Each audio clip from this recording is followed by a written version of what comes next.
안녕하세요. 자, 사회당국사 5강 시작하도록 하겠습니다. 선생님이 지난 강의를 한번 촬영한 걸 보니까 목소리가 좀 너무 작게 녹음이 된 것 같아요. 이번에는 좀 목소리를 키웠는데 어떨지 모르겠습니다. 여러분 수업 들을 때 가급적 편하게 들을 수 있도록 목소리는 이번 5강에 준해서 유지를 하도록 할 테니까 좀 양해를 해주기 바랍니다. 선생님도 영상이 처음이라 자꾸 좀 실수가 있는데 여러분들이 좀 너그럽게 이해해주면 갈수록 좀 좋은, 여러분들 듣기 좋은 강의를 만들 수 있을 것 같아요. 자, 그러면 바로 5강 시작하겠습니다. 5강의 내용을 보면 5강의 제목 먼저 볼게요. 고대의 천신신앙과 건국신화라고 이야기가 되어 있습니다. 건국신화라 함은 나라를 세운 이야기를 다룬 거라는 걸 우리가 짐작해 볼 수가 있는데, 여기 나와 있는 이 천신신앙이라는 것은 여러분들도 되게 처음 들어봤을 겁니다. 그죠? 천신신앙. 이번 교육과정에서 좀 새롭게 등장한 단어예요. 천신신앙이 무엇인가? 라고 하면 교과서에는 이렇게 되어 있습니다. 천신신앙은 하늘을 신격화하여 절대적인 최고의 신으로 숭배하는 고대의 종교 사상이라고 되어 있거든요. 그러니까 천신신앙은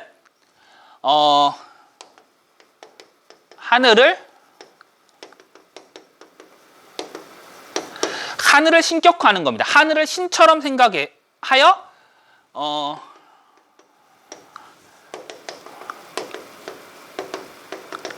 숭배하는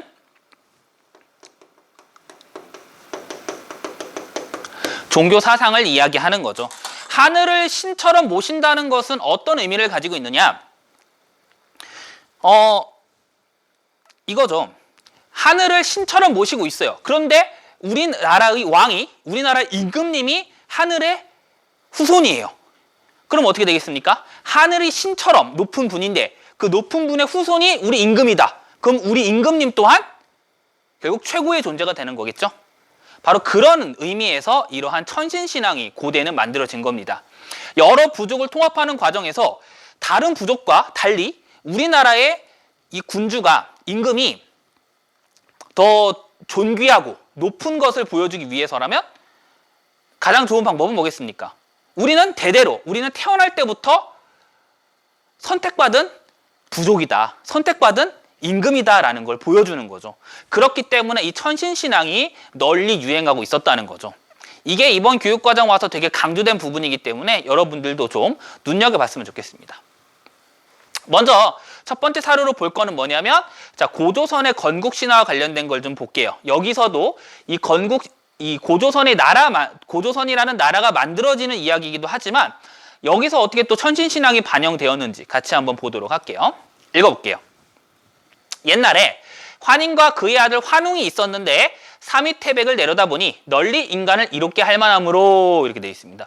환인은 하늘을 다스리는 존재를 얘기해요. 근데 그 환인의 아들이었던 환웅이 삼위태백이라 하면은 이제 이 인간 세상을 내려본 거겠죠. 내려다보니, 자, 이거 워낙 유명합니다. 널리 인간을 이롭게 할 만하므로, 자, 이것은 우리가 사자성어로 줄이면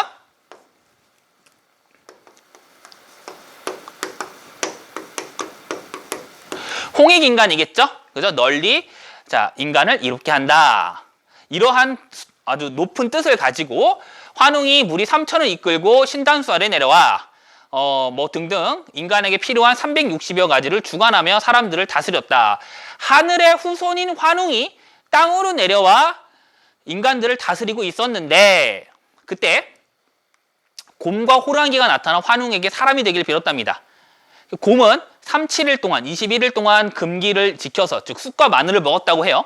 쑥과 마늘을 먹어서 여자의 몸을 얻었는데 호랑이는 실패했다고 합니다. 아, 쑥하고 마늘은 정말 우리나라 사람들이 예전부터 먹었던 음식인 것 같아요.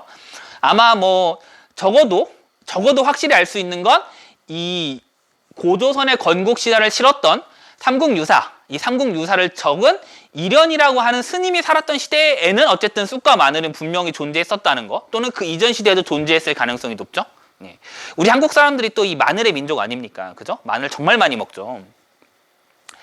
자, 아무튼 그 쑥과 마늘을 먹어가지고 여자의 몸을 얻었고 호랑이는 얻지 못했고요. 그래서 환웅이 그 여성이 된 곰과 혼인하여 아이를 낳으니 그 아이의 이름을 뭐라고 한다? 단군왕검이라고 한다라고 했습니다. 이 단군왕검에 대해서는 선생님이 첫 시간에 얘기한 적이 있어요.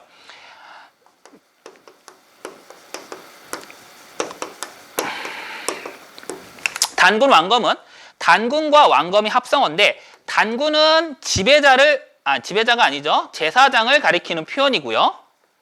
왕검은 정치적 지배자라고 했었죠. 즉 단군 왕검은 제사와 정치적 통치를 함께하는 군주라는 걸 말하고 있는 거죠. 즉 이런 걸 우리가 뭐라고 합니까? 제사장과 정치적 지배자 역할을 함께하고 있는 걸 우리가 뭐라고 한다? 제사와 정치를 한꺼번에 한다. 재정일치.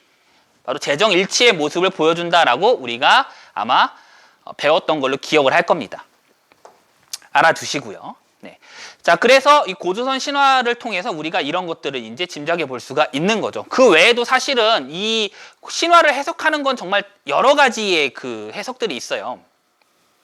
먼저 실제 이 신화라는 것은 어떤 하나의 그러니까 이야기잖아요. 근데 그 이야기에서 보면 곰과 호랑이가 사람이 되길 빌었고 그 중에 곰이 사람이 되었다고 돼 있어요. 뭐 당시 사람들은 믿었을지 모르겠습니다만 사실 생각해보면 곰이 사람이 될 수는 없는 거죠. 그죠? 우리가 진화론적으로는 될 수가 없어요. 그럼 이것을 우리 어떻게 해석을 해야 되느냐? 주목할 만한 부분은 여자가 된 곰과 환웅이 혼인을 하여서 단군왕검이 태어났다는 거죠. 그럼 이것을 이제 신화의 껍데기를 벗겨보면 이렇게 추론해 볼 수가 있어요. 무엇으로 우리가 추론해 볼 수가 있느냐? 그러니까 환웅의 부족이 있고 곰을 숭배하는 부족이 있어요. 그러니까 이런 짐승을 숭배하는 건 우리가 보통 토테미즘이라고 하죠. 어떤 특정한 동물을 숭배하는 사상을. 곰을 모시는 부족과 호랑이가 모시는 부족이 있었고 스스로를 하늘의 후손이라고 생각하는 환웅의 부족이 있었는데 환웅의 부족과 이 곰을 믿는 곰 부족이 연합을 하여 새로운 나라를 만들고 그 나라가 조선이 되겠죠. 그리고 그 조선을 다스리는 군주가 단군왕검이 될 겁니다. 호랑이를 숭배하는 부족은 여기에 끼지 못한 거죠. 이렇게 바로 고대 사회의 그런 모습을 우리가 여기서도 유추해 볼 수도 있다는 거죠. 그것도 가능하겠죠. 네. 아무튼 우리가 이 신화를 통해서도 이것에서도 천신신앙이 반영되어 있음을 알 수가 있어요. 다음으로 넘어가서 보면 고구려의 건국신화에서도 보면 비슷한 이야기가 좀 나와 있습니다. 한번 쭉 여러분들 읽어보면서 생각을 해보죠. 자, 일단 한번 좀 읽어보세요.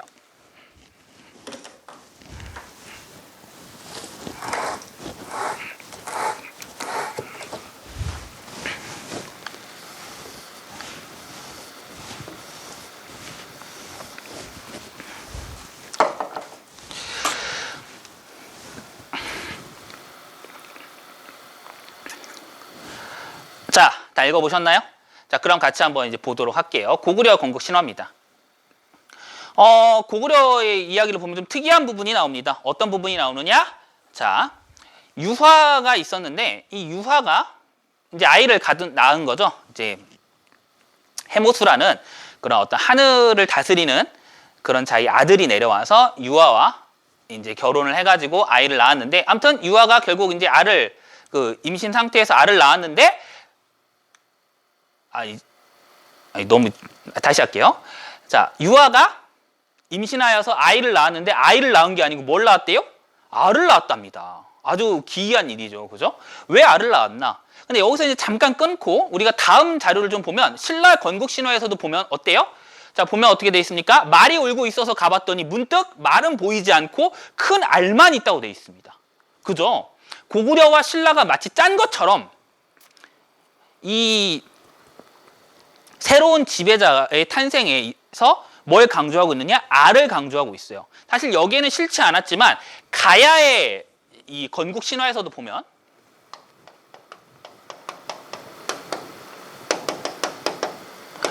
가야의 건국 신화에서도 보면 역시 그 김수로를 비롯한 가야의 지배자들이 어떻게 돼 있다? 알에서 태어났다고 돼 있어요. 그죠? 이 김수로 왕의 설화에서도 그런 게 나와 있는데, 그래서 거기 이 알에 있는 그 지배자들이 빨리 태어나기를 바라면서 불렀던 노래가 바로 뭐냐면, 자, 구지가라고 하는 노래가 있다. 그죠? 네, 이거는 찾아보면 나오니까 보도록 하시고요.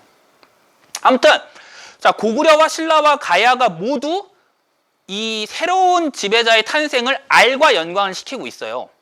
그러면 이제 여기서 우리가 좀 생각을 해봐야 된다는 거죠. 알. 그럼 알은 도대체 무슨 의미냐? 그러면은 뭐 알로 태어나는 그런 동물들은 많이 있습니다. 뭐 뱀도 있고 하지만 기본적으로 이렇게 알에서 태어나는 그 동물 중에 하나는 뭐가 있냐면 바로 새가 있죠. 새. 그죠? 이 새는 하늘을 날아다니는 존재죠. 그죠? 쉽게 말하면 동물들 중에서는 하늘과 가장 가까운 존재라는 거예요. 그래서 하늘에서 머물다가 땅으로 내려와서 알을 낳죠. 그죠? 즉 아마 추론컨대는 이러한 새로운 지배자가 알로 태어난다는 그런 이야기는 바로 뭐다? 새로운 지배자가 이런 하늘과 밀접한 관련이 있는 존재다. 하늘과 밀접한 관련이 있는 아주 고귀한 존재다라는 걸 알려주는 거죠. 그래서 여러분 밑줄 한번 그어봅시다. 임신하여 알을 낳았다. 밑줄 긋고 신화에서도 큰 알만 있는데 밑줄 긋고 연결을 해보세요. 연결해놓고 이걸 뭐라고 부르느냐? 뭐라고 부르냐면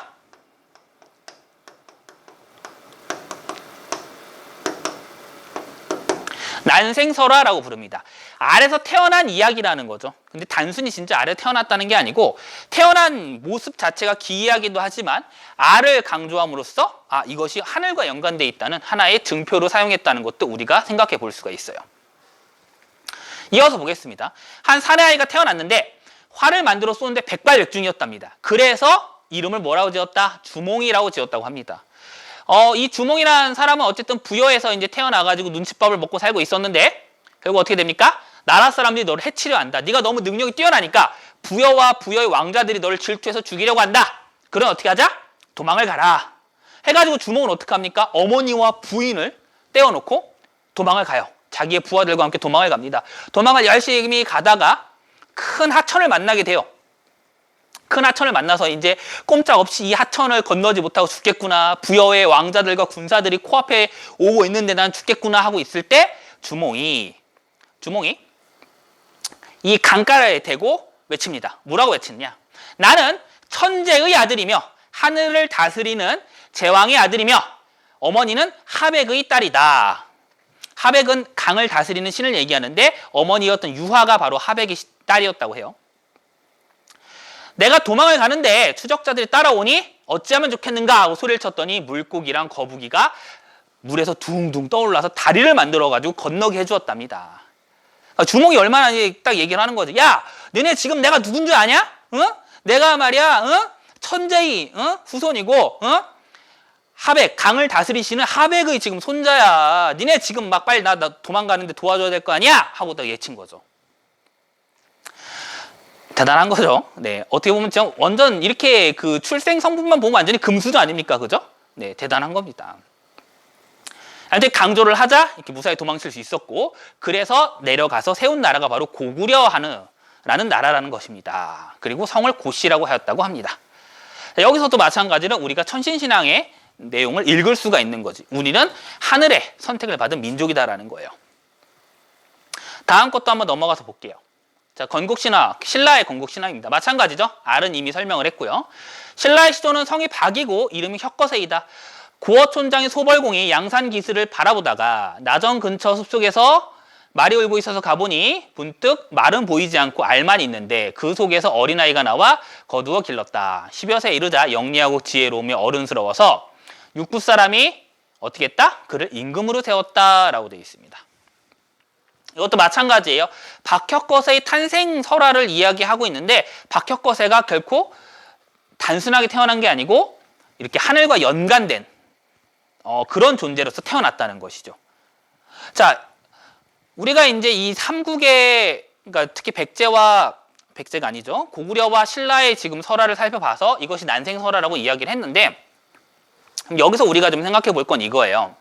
왜 이런 천신신앙이 등장했으며 그리고 천신신앙이 왜 교육과정에서 강조가 되고 있는가 이걸 우리가 좀 살펴볼 필요가 있겠죠.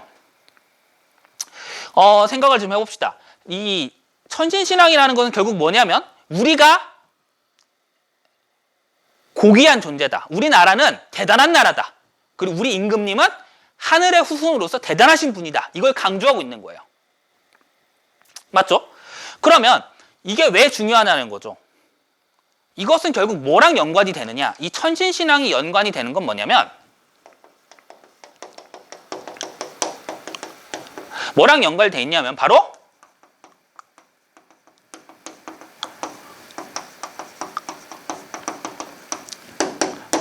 우리 역사의 독자성하고 연관이 돼 있다는 거예요. 우리나라 역사가 매우 독립적이야.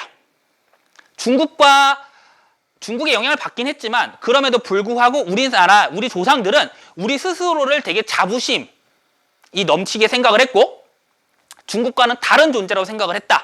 그걸 강조하는 거죠. 그럼 그 증거는 뭐야? 이것 봐봐. 우리 고조선에서는 우리나라 사람들을 하늘의 후손이라고 얘기하고 있어. 우리가 중국과 다르고 우리는 중국만큼이나 대단한 나라라는 걸 예전부터 생각했던 거야. 고구려를 봐. 신라를 봐. 임금들이 어떻게? 아래서 태어났어. 아래서 태어났고 그것은 결국 이 하늘과 연관되어 있다는 증거야. 우리가 중국이라던가 다른 나라에 부족하지 않은, 꿀리지 않는 나라라는 증거야. 이걸 강조한다라고 우리가 생각해 볼 수가 있겠어요. 그 점에서 이 천신신앙을 강조하는 건 우리 역사의 독자성을 강조하는 거라고 생각해 볼 수가 있겠죠.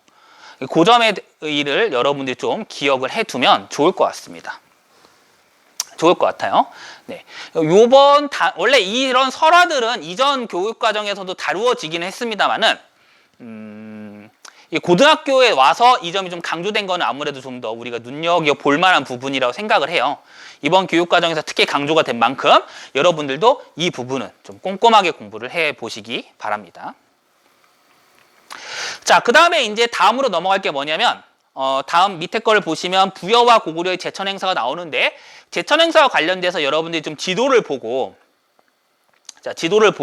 좀 내용을 파악하라고 가지고 와봤습니다. 이 지도는 한번 본 적 있는 지도죠. 보시면 저 북쪽의 부여에서 남쪽의 삼안까지 이렇게 나와 있는데, 여기서는 이제 제천 행사와 관련된 내용을 좀 볼 거예요.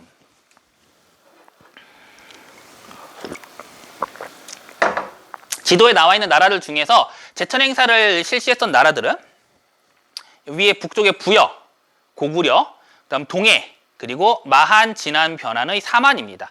이 나라들은 모두 제천 행사를 지냈어요.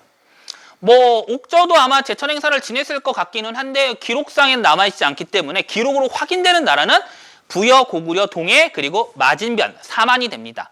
이 나라들의 제천 행사 이야기를 좀 같이 볼 거예요. 보기에 앞서서 각 나라들의 제천 행사의 명칭이 어떻게 됐는지 간단하게 좀 정리해 볼게요.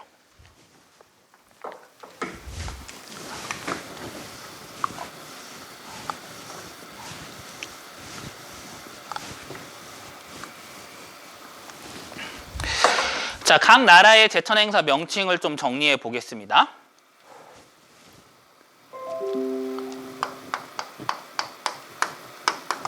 자, 부여의 제천 행사는 뭐라고 얘기를 하고 있느냐? 부여는 자, 영고라고 하는 제천 행사를 지냈다고 해요. 12월에 영고라고 하는 제천 행사를 지냈고, 자, 고구려는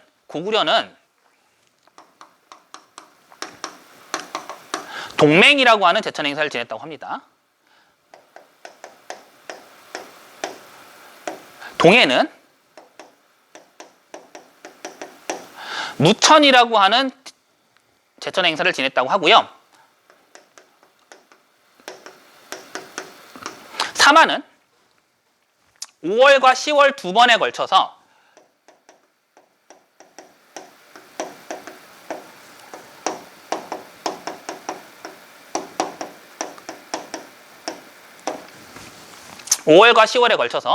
계절제를 지냈다라고 돼 있습니다. 네. 그래서 요거는 여러분들이 좀 명칭을 좀 파악해 두시기 바랍니다. 요런 거는 좀 많이 출제가 되기도 하니까요. 제천 행사 또한 마찬가지입니다. 우리가 하늘의 제사를 지낸다는 건 하늘과 연관성이 있고 또 그만큼 우리가 하늘의 제사를 지낼 정도로 자부심 있는 또는 높은 존재라는 걸 가리키는 것이죠. 그래서 요거는 이제 좀 여러분들이 알아두시면은 되게 좋을 것 같아요. 어떻게 좀 쉽게 외우는 방법이 있을까요? 선생님이 좀 어릴 때는요, 선생님 중학교 때 이 선생님이 이걸 처음 가르쳐 주실 때는 이렇게 좀 공부를 하라 해보셨어요. 뭐라고 얘기를 했냐면,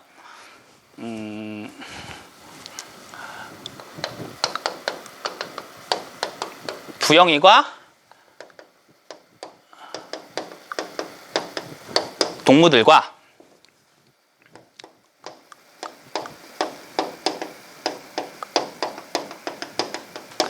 부영이가 동무들과 고동을 캐러 갔다 이렇게 하라고 했어요.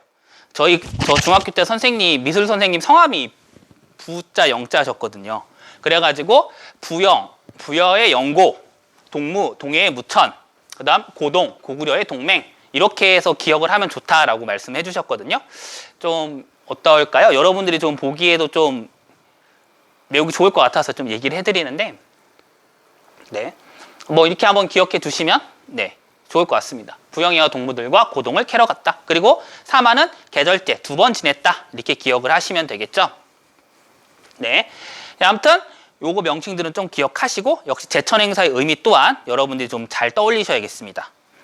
그러면 자, 이제 사료 한번 보면서 얘기해 보시죠. 자, 부여의 제천행사입니다. 자, 을력 정월에, 을력이라 하면 은나라 달력이죠. 중국의 은나라 달력의 정월. 그러니까 은나라는 12월을 새해의 시작으로 봤대요. 그날 정월 12월에 하늘의 제사를 지내며 나라에서 대회를 열어 연일 마시고 먹고 노래하며 춤추는데 그것을 영고라 하였다라고 기록이 되어 있습니다. 돼 있죠? 네. 다음 고구려 한번 보겠습니다. 고구려는 귀신, 사직, 영성에게 제사 지내기를 좋아하는데 10월마다 하늘의 제사를 지내면서 크게 모이는데 이를 뭐라고 한다? 동맹이라고 한다라고 나와 있습니다. 그죠? 네. 그래서 이런 것들은 여러분들이 꼭 좀 기억을 해두시면 좋을 것 같아요. 다음입니다. 자, 이거는 매우 중요한 자료예요. 자, 이 광개토 대왕릉비는 여러분들이 좀 몇 번이고 좀 체크해 놓으면 좋겠습니다. 이 고구려의 광개토 대왕릉비는 이 고구려의 천하관과 관련된 내용도 나와 있지만 반면에 역사적인 주로 아주 중요한 사실도 좀 많이 나와 있어요. 같이 좀 보면서 우리가 좀 잘 공부할 필요가 있거든요. 자, 보겠습니다. 자, 일단 기본적으로 천하관이라는 것은 여러분은 세계관이라고 생각하면 돼요. 고구려를 중심으로 한 주변 세계를 어떻게 인식하였는가, 그걸 우리가 천하관이라고 할 수가 있겠죠. 자, 보겠습니다. 옛날 옛적에 추모왕이 바로 주몽을 가리키는 거겠죠. 주몽이 나라를 세웠는데 왕은 북부에서 태어났으며 천재의 아들이고 어머니는 하백의 따님이었다. 우리가 아까 본 내용하고 일치하죠. 그 뒤에 이르러서 국강상 광개토경 평안호태왕, 국강상 광개토경 평안호태왕이 바로 광개토 대왕의 정식 명칭이죠. 그죠? 정식 명칭이죠. 광개토 대왕이 18살에 왕위에 올라서 칭호를 영락대왕이라 하였다. 연호를 영락이라고 썼다라는 거죠. 그래서 내용들이 쭉 나와 있습니다. 자, 근데 여기 보면 이제 굵게 체크한 부분 다시 한번 보면 백잔과 신라, 백자는 백제를 낮춰 부르는 말이죠. 백제와 신라는 예로부터 고구려의 속민으로 조공을 해왔다라고 되어 있습니다. 즉 고구려는 스스로를 하늘의 후손이 다스리는 나라로서 백제와 신라를 거느리는 그런 나라로 자기들을 생각을 했다는 거죠. 다음은 우리가 이미 많이 강조했던 부분이에요. 신라의 왕이 사신을 보내 아뢰기를 외인이 그 국정에 가득 차 성을 부수고, 그리고 노객이라 하면 신라 왕을 낮춰 부르는 거죠. 그러니까 우리 신라 사람들을 외의 백성으로 삼으려 하니 왕께서 구원해 주시기 바랍니다 라고 한 거죠. 우리 이거 배웠었죠? 신라의 어떤 임금 때 일어난 사건이죠? 맞아요. 바로 신라의 뇌물마립간 때 일어난 사건이라고 그때 우리 배웠었죠? 네. 광개토 대왕이 신라 왕의 충성을 갸륵히 여겨서 군대 5만 명을 보내서 신라를 구원하게 하였다. 그렇게 그 다음에 보시면 임나가라는 가야 지역을 얘기하는 거죠. 가야 지역의 종발성까지 이르러서 이 가야의 항복을 받았다라고 하는 역사적 내용도 나와 있습니다. 네, 아주 중요한 자료죠. 네, 중요한 자료입니다. 이 광개토 대항능비의 해석을 통해서 우리가 고구려가 당시에 자기네 나라를 어떻게 생각했는지, 그리고 나아가서는 어떻게 주변 국가들과의 당시 외교 관계를 어떻게 맺었는지를 해석을 해볼 수가 있어요. 그 점에서 이 자료는 매우 중요한 자료입니다. 매우 중요한 자료니까 여러분들이 좀 잘 봐주시기 바라고요. 네. 그 다음에 이 묘두루 묘지문은요, 이번 교육과정에 와서 좀 많이 강조가 된 자료예요. 보시면 아시겠습니다만 4종의 교과서에 실려 있죠. 네. 모두루라고 하는 사람의 묘를 나중에 발굴해 보니까 거기에 나와 있는 묘지의 기록에 의하면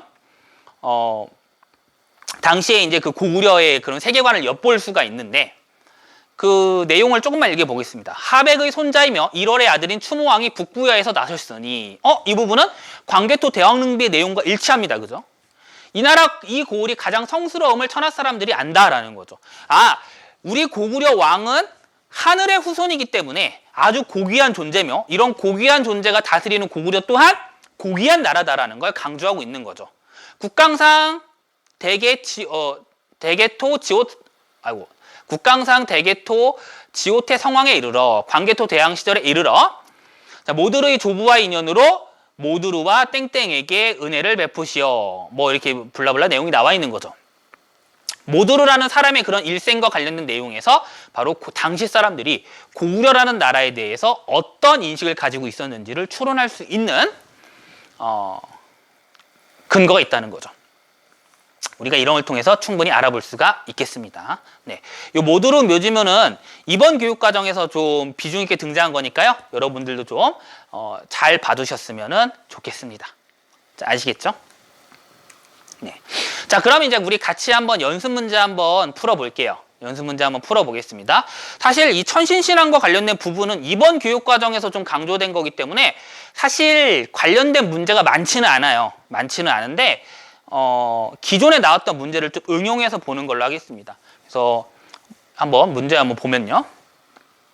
다음 자료에 해당하는 나라에 대한 설명으로 옳은 것은 이라고 되어 있습니다. 보시면, 자, 이 내용을 보면 일단 이 사료가 어떤 사료인지를 먼저 파악해야 됩니다. 자, 늘 하던 거 뭐였죠? 자, 키워드를 3개 찾아보기로 했습니다. 자, 지금부터 이 사료를 읽어보고 중요한 키워드 3개를 찾아보고 그 키워드를 바탕으로 이게 어느 나라의 역사인지 한번 파악을 해보시죠.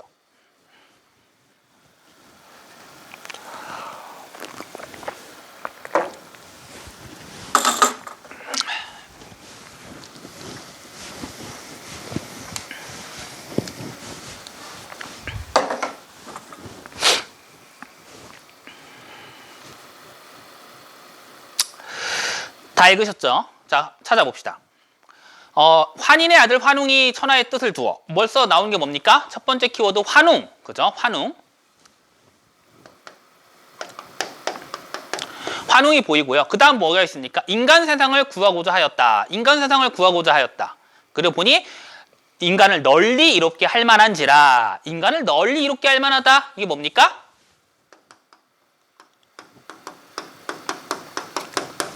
홍익인간이죠. 그죠? 홍익인간. 그 다음 등장하는 게 뭡니까? 웅녀가 등장합니다. 웅녀가 등장을 하고, 웅녀와 환웅이 결혼을 하여 아들을 낳으니 그 아들이 뭐다?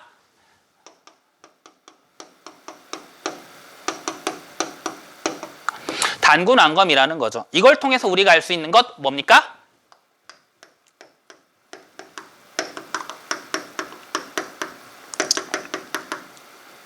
고조선의 건국 신화임을 우리가 알 수 있겠죠? 그죠? 네. 자, 보겠습니다.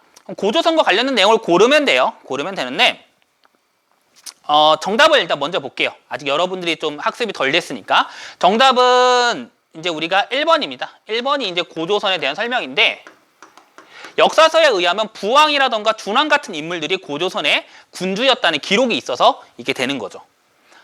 2번을 보겠습니다. 2번의 핵심 키워드 뭐겠습니까? 그렇죠. 천군 소도죠.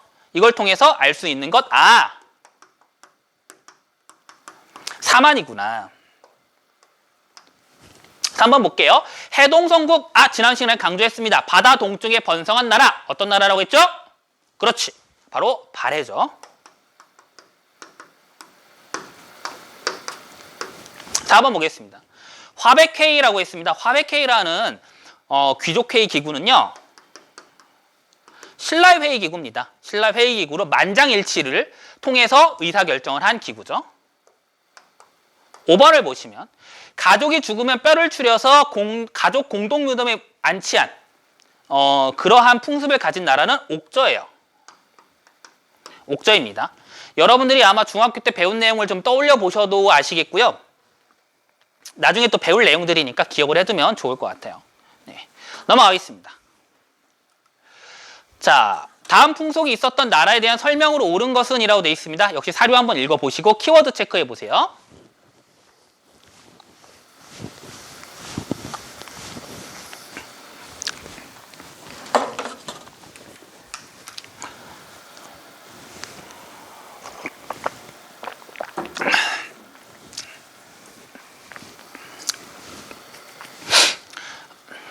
자, 체크했나요? 그럼 같이 한번 볼게요. 이 풍속이 있었던 나라라고 되어 있습니다. 먼저 보면은 눈여겨보이는 키워드 중에 하나 뭡니까? 제천행사로 그 제천행사 이름이 무엇이다? 영고이다 라고 되어 있습니다.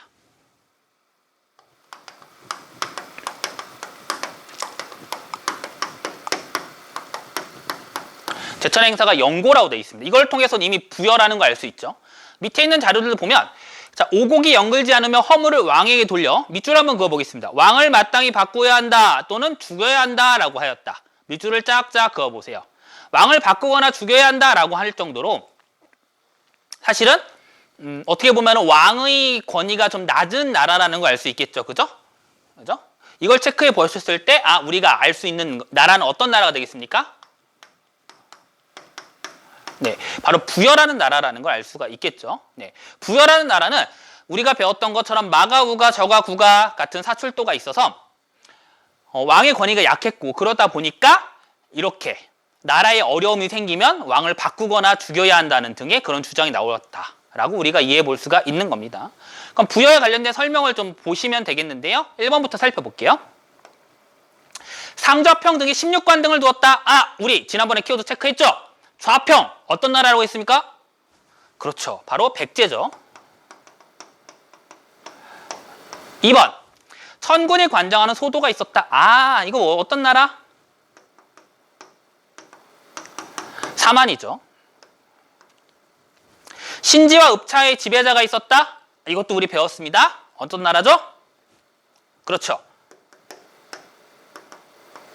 사만입니다. 4번 왕 아래 마가우가 저가구가 있었다. 부여죠. 5번입니다.